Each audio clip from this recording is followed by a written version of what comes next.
తాకట్లో ఉన్న మీ బంగారాన్ని విడిపించి ఆ రోజు ఆన్లైన్ రేటుకి కొంటాం. Sharma gold company.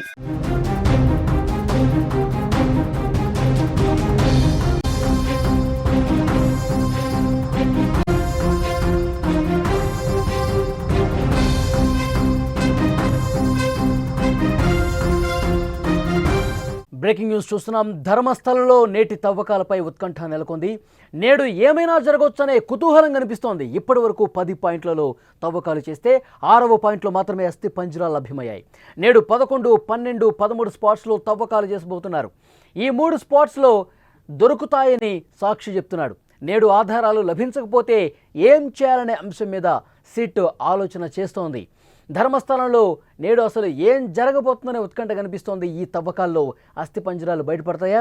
11 నుంచి 13 స్పాట్స్లో ఏమైనా ఉండబోతున్నాయా? ఫిర్యాదుదారుడు చెప్పినట్టు ఈ 3 పాయింట్లలో పదుల సంఖ్యలో అస్థిపంజరాలు బయటపడతాయా లేదా? ఇప్పుడు ఇదే ఉత్కంఠ.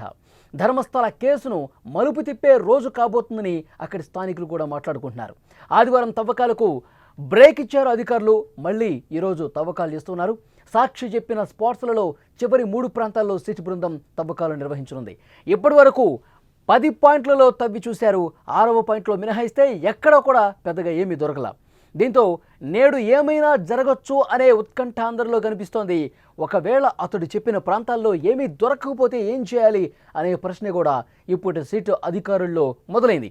ఏం లభించకపోతే అతడు వేరే ప్రాంతాలను సూచిస్తే అక్కడ కూడా తవ్వకాలు జరిపే అవకాశం కనిపిస్తోంది. అతడు చేసిన ఫిర్యాదుకు ఆధారాల కోసం అన్వేషణ కొనసాగించే అవకాశం ఉంది. ఇక ఈ దర్యాప్తు జరుగుతుండగా కొత్త కేసు ఇప్పుడు తెర మీదకి రావటం దుమాను రేపుతోంది. దాదాపు 12 సంవత్సరాల వయసుండే ఒక బాలిక హత్య కేసుపై కొత్త సాక్ష్యాలతో జయంత్ టీ అనే వ్యక్తి పోలీసులను ఆశ్రయించారు. ధర్మస్థల గ్రామస్తుడైన జయంత్ అనే వ్యక్తి పోలీస్ స్టేషన్లో కంప్లైంట్ చేశారు. స్కూలు బాలిక హత్యకు సంబంధించిన కీలక సాక్ష్యాలు తన వద్ద ఉన్నాయని అతను చెప్తున్నాడు. బాలికది సాధారణ మృతి కాదని, హత్య అని నిరూపిస్తానని జయంత్ ధీమా వ్యక్తం చేస్తున్నాడు. ఈ కేసు దర్యాప్తులో సిట్ పనితీరుపై తమకు నమ్మకం ఉంది కాబట్టి ఈరోజు నేను ముందుకు వచ్చాను, ధైర్యంగా వచ్చానని అతను చెప్తా ఉన్నాడు. ఈ కేసులో న్యాయం జరుగుతుందనే విశ్వాసంతోనే తన సాక్ష్యాలను బయటపెట్టడానికి రెడీ అయ్యానంటూ అతను చెబుతున్నటువంటి పరిస్థితి కనిపిస్తోంది. అలాగే దర్యాప్తు జరుగుతున్నటువంటి కీలక సమయంలో బయటపడ్డ మరో కీలకమైన విషయం అనుమానాలకు తావిస్తోంది.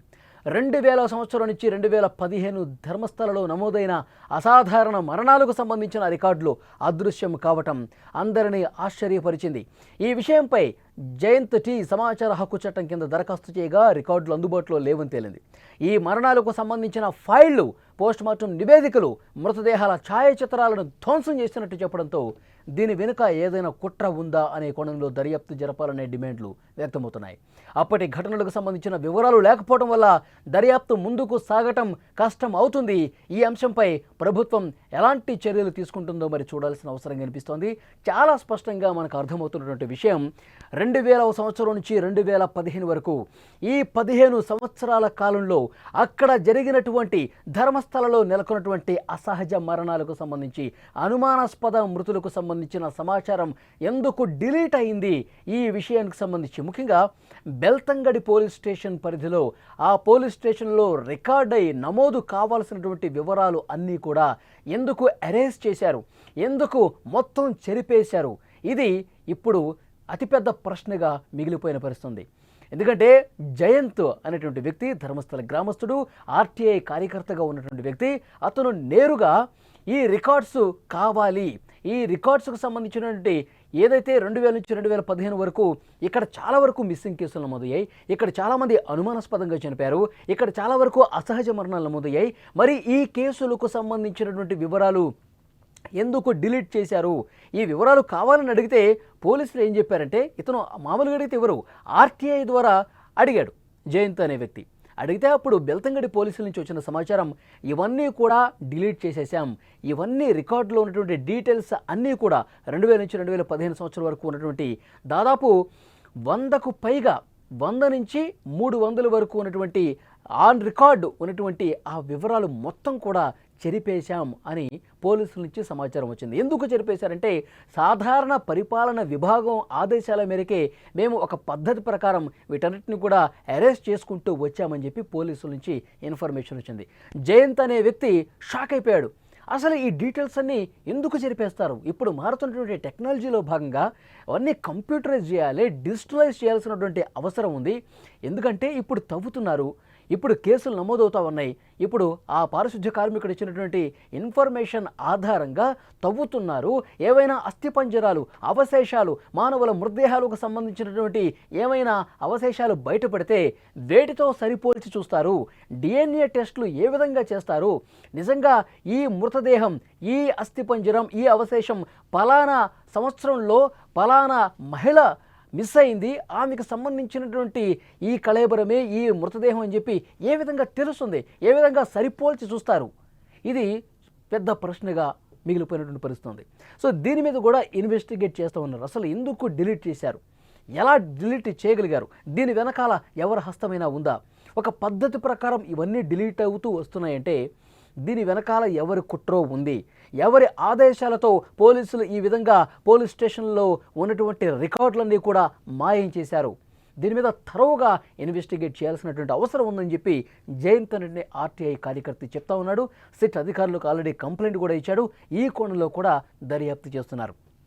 ఇంకొకటి, ఈ పారిశుద్ధ్య కార్మికుడు ఎవరైతే నేను ఎక్కడ పూడ్చిపెట్టానో మీకు చూపిస్తానని చెప్పి ప్రస్తుతం తవ్వకాలు జరుగుతున్నాయి కదా, ఆ సాక్షి, ఆ పారిశుద్ధ్య కార్మికుడిని మంజునాథ్ గౌడ్ అనేటువంటి SI అతన్ని బెదిరించాడు. దీని మీద కూడా తరువుగా ఇన్వెస్టిగేట్ చేస్తున్న పరిస్థితి. మంజునాథ్ గౌడ్ ఎవరి చెప్పు చేతుల్లోకి వెళ్ళి ఈ కార్మికుడిని బెదిరించాడు, కేసు వాపస్ తీసుకోవాలని ఎందుకు బెదిరింపులకు పాల్పడ్డాడు, ఇది కూడా తేలాల్సినటువంటి విషయంగా కనిపిస్తోంది. మరొక ముఖ్యమైన విషయం, ధర్మస్థలలో ఈరోజు అత్యంత కీలక పరిణామాలు చోటు చేసుకోబోతున్నాయనేది కూడా ఒక వార్త వస్తుంది. ఎందుకంటే 1 నుంచి 10 స్పాట్స్లో తవ్వినప్పుడు కేవలం 6 స్పాట్లో మాత్రమే కనిపించాయి. 6 స్పాట్లో మాత్రమే 25 ఎముకలు బయటపడ్డాయి. వాటిని ల్యాబ్కు పంపించినారు, విశ్లేషిస్తూ ఉన్నారు. దాంతోపాటు ఈరోజు అత్యంత కీలకంగా చివరి 3 స్థానాలు 11, 12, 13 స్పాట్స్లో ఇవాళ తవ్వకాలు జరగబోతున్నాయి. ఆ పారిశుద్ధ్య కార్మికుడు ఈరోజు చాలా కాన్ఫిడెంట్గా చెప్తా ఉన్నాడు, చాలా బలంగా చెప్తా ఉన్నాడు. ఆ పారిశుద్ధ్య కార్మికుడు ఈరోజు పెద్ద మొత్తంలో అస్థిపంజరాలు బయటపడతాయి. మొన్న కూడా శుక్ర-శనివారాల్లో కూడా అదే అనుకున్నారు, కానీ ఏమీ బయటపడలేదు. అయితే ఈరోజు ఆయన చాలా హోప్స్ పెట్టుకుని ఉన్నాడు. 12, 13 స్థానాల్లో నేను ఎక్కువ సంఖ్యలో మృతదేహాలను ఇక్కడ పాతి పెట్టాను అని చెప్తున్నటువంటి పరిస్థితి. మరి ఈరోజు ఏమైనా బయటపడతాయా? ఈరోజు అత్యంత సంచలనమైనటువంటి విషయాలు ఏమైనా నమోదవుతాయా అంటూ అక్కడి స్థానికుల్లో కూడా ఆ ఉత్కంఠ అనేది కనిపిస్తూ ఉంది. ఎందుకంటే అక్కడి స్థానికులు, ధర్మస్థల గ్రామస్తులు ఎప్పటి నుంచో కథలుగా ఇక్కడ వింటూ ఉన్నారు. ప్రత్యక్షంగా కొన్ని మృతదేహాలను కూడా చూస్తున్నారు. ఇప్పుడు ఆ గ్రామస్తుడు జయంత్ అనేటువంటి వ్యక్తి నేరుగా ఇంకో కేసు కూడా నమోదు చేశాడు. నేను నా కళ్ళతో నేను చూశాను, ఈ పారిశుద్ధ్య కార్మికుడు పూడ్చిపెట్టే విషయం, కొంతమంది అధికారుల సమక్షంలో అతను పూడ్చిపెడుతున్నటువంటి దృశ్యం నేను కూడా ఒక సందర్భంలో చూశాను. కానీ నాకు కూడా కొన్ని భయాలు ఉన్నాయి, అందుకే నేను ఎప్పుడూ కూడా బయట పెట్టలేదు. నిష్పక్షపాతంగా విచారణ చేసేటువంటి పోలీసు అధికారులు ఉంటే గనక నేను బయట పెడదామని చెప్పి ఇన్ని రోజులు వెయిట్ చేశాను.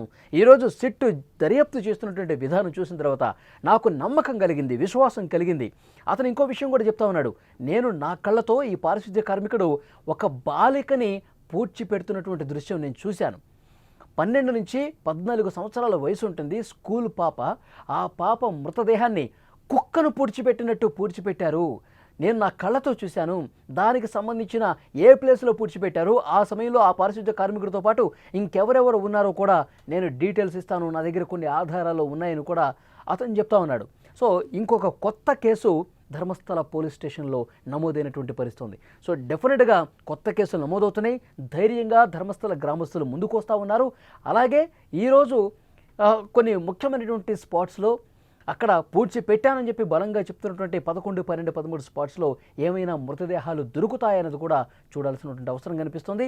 ధర్మస్థలలో మళ్ళీ తవ్వకాలు ప్రారంభమవుతున్నటువంటి నేపథ్యంలో ఈరోజు ఏం కనిపిస్తుంది, ఈరోజు ఎలాంటి అక్కడ అవశేషాలు ఏమైనా దొరుకుతాయా, దీని మీద దేశం మొత్తం మీద కూడా ఉత్కంఠ పరిస్థితి చాలా స్పష్టంగా కనిపిస్తుంది. అయితే 2015 వరకు 19 95 నుంచి 2014-15 వరకు కొన్ని వందల మృతదేహాలను పూడ్చిపెట్టినటువంటి స్పాట్స్ని అతను గుర్తించినప్పటికీ కూడా కేవలం 6వ స్పాట్లో మాత్రమే 20 ఎముకలు దొరికాయి కదా. అంటే ఈ 13 స్థానాలు తవ్వేసిన తర్వాత మిగతా 3 స్థానాలు తవ్వేసిన తర్వాత ఏమీ కనిపించకపోతే అప్పుడు సిట్ అధికారుల ముందు కొన్ని ఆప్షన్స్ ఉన్నట్టుగా కనిపిస్తుంది. మరికొన్ని ప్లేసులు గుర్తించాలి, జయంత్ అనే వ్యక్తిని కూడా తీసుకొచ్చి మరికొన్ని ప్లేసులు గుర్తించి అక్కడ మళ్ళీ తవ్వకాలు చేసే అవకాశం కనిపిస్తోంది. ఈరోజు దొరక్కపోయినా మళ్ళీ ఇంకొన్ని చోట్ల గుర్తులు పెట్టి, ఎందుకంటే 15-20 సంవత్సరాలు అయిపోతుంది ఆ పారిశుధ్య కార్మికుడు ఇక్కడ పనిచేసి భయంతో ధర్మస్థలాన్ని వదిలి వెళ్ళిపోయాడు. అతను ఈరోజు 15-20 సంవత్సరాల తర్వాత వచ్చాడు కాబట్టి అక్కడ పూర్తిగా ఇన్ని సంవత్సరాల్లో విపరీతంగా అక్కడ చెట్లు మొలిచి, ఎందుకంటే అటవీ ప్రాంతం కదా, పూర్తిగా ఇష్టం వచ్చినట్టుగా అక్కడ చెట్లు పెరిగిపోయిన పరిస్థితి, గుర్తుపట్టలేని స్థాయిలో అక్కడ అటవీ ప్రాంతం ఉంది.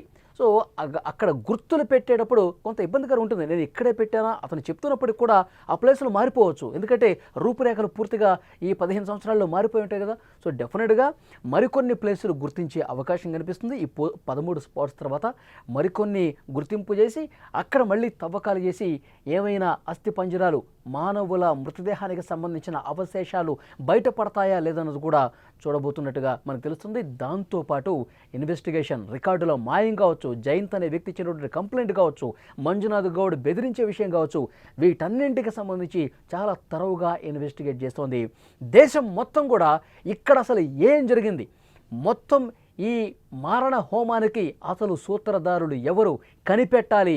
నిజంగా ఇక్కడ నేరాలు జరిగితే మాత్రం శిక్ష నుంచి ఎవరూ తప్పించుకోకూడదు, చాలా అంటే చాలా కఠినంగా శిక్షించాల్సిన అవసరం ఉందని దేశం కూడా కోరుకుంటున్న పరిస్థితి. చూద్దాం ఈరోజు ఏం జరగబోతుంది, ఎలాంటి ఈ తవ్వకాల్లో ఎలాంటి అవశేషాలు బయటపడతాయన్నది కూడా దేశం మొత్తం ఉత్కంఠకి ఎదురు చూస్తుంది.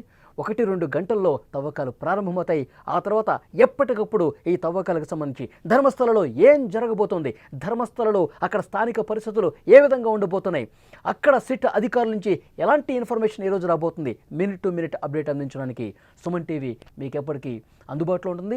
ఎప్పటికప్పుడు మీకు అప్డేట్స్ అందించే ప్రయత్నం చేస్తుంది. ఫ్రెండ్స్, మీరేమనుకుంటున్నారు, ధర్మస్థలలో ఇప్పటి వరకు జరిగినటువంటి తవ్వకాలకు సంబంధించి, ఇప్పటి వరకు బయటపడుతున్నటువంటి సంచలన విషయాలకు సంబంధించి, రికార్డుల మాయంకు సంబంధించి, ఒక ఆర్టీఐ కార్యకర్త వచ్చి తాజాగా మరొక కేసు నమోదు చేసినటువంటి విషయానికి సంబంధించి మీరేమనుకుంటున్నారు, తప్పకుండా కామెంట్ బాక్స్లో మీ అభిప్రాయాన్ని తెలియజేయండి.